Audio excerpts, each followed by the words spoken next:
السلام علیکم ناظرین، سینئر اینکر پرسن منصور علی خان نے مولوی ڈیزل کا ایسا انٹرویو لیا کہ مولوی ڈیزل کو ان کی نانی یاد کرا دی۔ ناظرین آئیے پہلے انٹرویو سنتے ہیں پھر اس پر بات کرتے ہیں۔ کچھ لوگ کہتے ہیں کہ بیسکلی آپ کا عمران خان صاحب سے ایک پرسنل مسئلہ ہے، وہ آپ کو مجھے کوئی نشاندہی کر دے کہ کس بات پر پرسنل مسئلہ ہے کہ جی وہ میں اب مائنڈ نہ کیجیے گا میری اس بات کا، میں سخت بات کرنے لگا ہوں کہ جی وہ چونکہ آپ کو ڈیزل کہہ کے پکارتے ہیں جس کی وجہ سے آپ ناراض ہیں۔ نہیں، وہ تو اس کی زبان سے میں کبھی خفا نہیں ہوتا، کیونکہ یہ اسی لیول کا آدمی ہے جی، یہ بازار کا گالم گلوچ والا بندہ ہے جی، جس نے اپنے کارکنوں کو یہی چیز بنا دیا ہے۔ کارکن بھی ان کی اس طرح ہے، راستے میں آپ کو کوئی پکڑ لیں گے تو گالیاں دیں گے آپ کو جی، نعرے کسیں گے آپ کے اوپر جی، کوئی شرافت نہیں، کوئی اخلاقیات نہیں، کوئی وقار نہیں ہے۔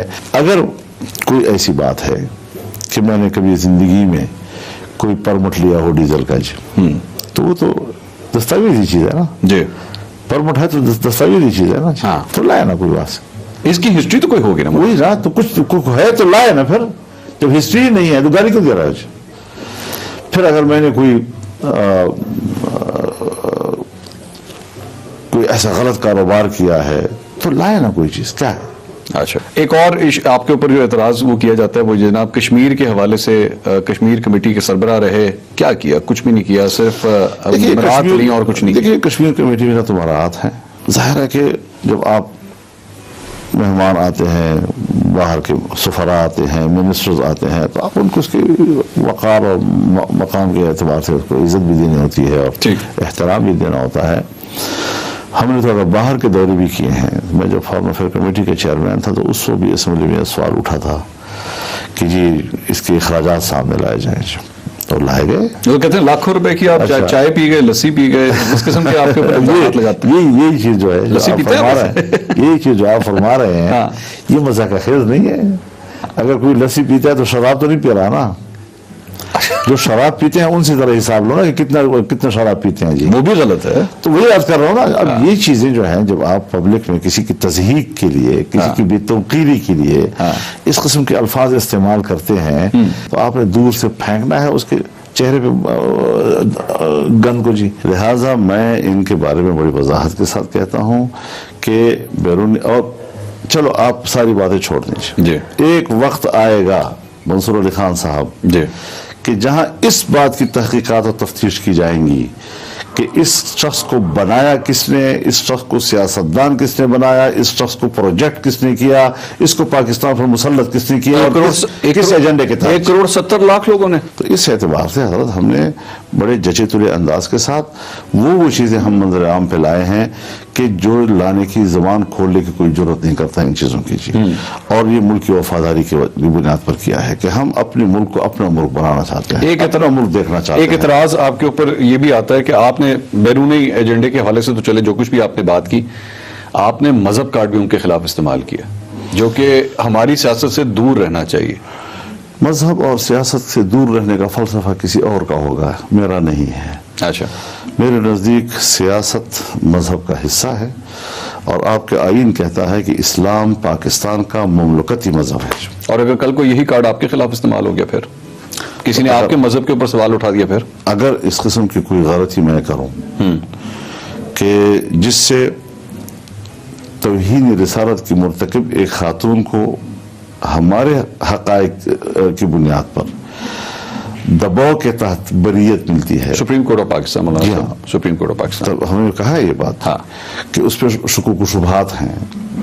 نمبر 2، پھر باعزت طریقے سے ملک سے باہر بھیجا جا رہا ہے۔ اگر ایک خاتون وہ بری ہے، وہ گناہگار نہیں ہے، مجھے کوئی اعتراض اس پہ نہیں ہے، اگر نہیں ہے تو وہ نہیں ہے جی، ٹھیک ہے، لیکن پھر میں اس خاتون کو پاکستان کی ریاست میں رہتے ہوئے تحفظ کیوں نہیں دے سکتا؟ یہ تو اس کی مرضی ہے نہیں حضرات، اگر ہمارا وزیر اعظم وہ بیان دیتا ہے اس کو کیا ضرورت پڑی ہے؟ اگر وہ خاتون کہتی ہے کہ میں رہی نہیں ہمارا وہ عدم تحفظ کی اس بنیاد پہ گئی ہے۔ مولانا صاحب، آپ اپنے ملک کے اندر ایک گورنر کو نہیں بچا سکے اسی وجہ سے، جب وہ اپنی جان کی حفاظت کی گارنٹی نہیں دے سکتا تو وہ ایک بیچاری خاتون، میں یہ عرض کر رہا ہوں نا کہ اگر وہ بری ہے تو پھر قوم کو مطمئن کرو کہ وہ بری ہے، پھر کوئی اس کو کچھ نہیں کہتا جی۔ لیکن اگر آپ ملک کے اندر اس قسم کی حرکتیں کریں گے کہ پھر دنیا کہے گی کہ آپ نے اس کو جو بریت دی ہے تو ممتاز قادری کو تو آپ نے لٹکا بھی دیا اور سپرد خاک بھی کر دیا، جس کی جو اس واقعے کی بنیاد بنی تھی اس کو آپ نے بری کر دیا. تو یہ ساری چیزیں تضادات کی صورت میں جب قوم کے سامنے آئیں گی تو آپ اس میں کوئی حتمی فیصلہ نہیں کر سکیں گے جی. پھر دوسری بات یہ ہے کہ کیا وجہ ہے کہ میرا آئین ناموس رسالت کو تحفظ دیتا ہے، میرا آئین عقیدہ ختم نبوت کو تحفظ دیتا ہے، میرا آئین اسلامی دفعات کو تحفظ دیتا ہے. ان ساری چیزوں کو جو میرا آئین تحفظ دے رہا ہو اور میں وہ باتیں پبلک میں کرتا ہوں جس کا میرا آئین تقاضا کرتا ہو، اس کو آپ کاٹ کیوں کہتے ہیں؟ کل ایک آدمی کہے گا صوبوں کے حقوق، صوبے کی بات کرے گا، آپ اس کو کاٹ کر کے اس کو ردی کی ٹوکری میں پھینک دیں گے، اس کی اہمیت ختم کر دیں گے جی.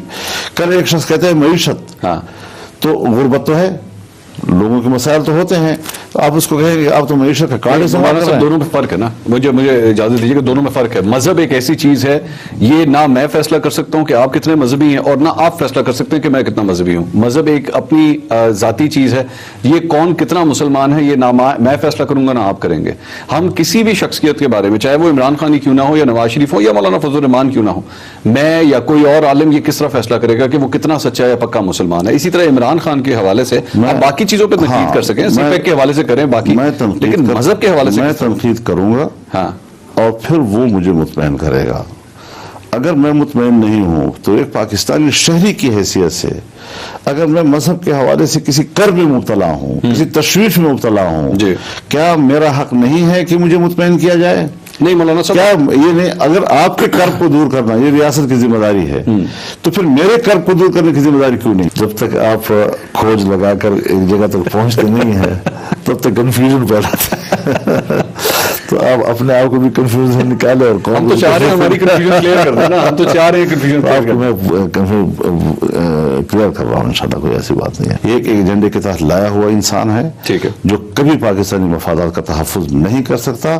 اور آپ دیکھیں کہ ہندوستان کی معیشت اوپر جائے، چائنا کی معیشت اوپر جائے، سری لنکا کی معیشت اوپر جائے، بھوٹان کی معیشت اوپر جائے، نیپال کی معیشت اوپر جائے، افغانستان کی جنگ کی حالت کی باوجود معیشت اوپر جائے، ایران کی معیشت اوپر جائے اور ہماری معیشت گرتی رہے. تو ناظرین آپ نے انٹرویو سنا، یقین جانیے منصور علی خان نے دل خوش کر دیا.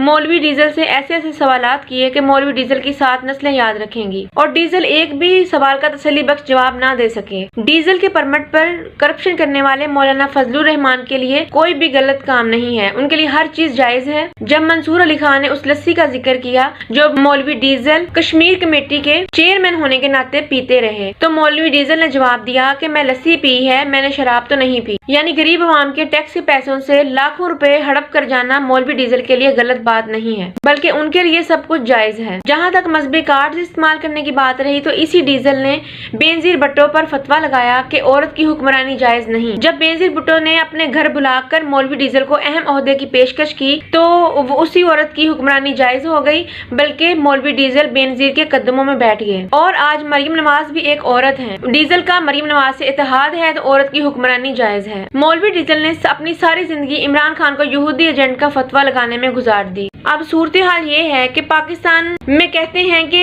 عمران خان یہودی ایجنٹ ہیں اور بیرون ملک جا کر اپنے آقاؤں کو کہتے ہیں کہ اسے اقتدار میں مت آنے دینا، وہ تو مذہبی جنونی ہے. یہ منافق لوگ ایک تیر سے 2 شکار کرتے ہیں. ناظرین منصور علی خان کے اس انٹرویو سے متعلق آپ کی کیا رائے ہے؟ اپنی رائے کا اظہار کامنٹ باکس میں کریں. اگلی ویڈیو میں ملیں گے، تب تک کے لیے اللہ حافظ.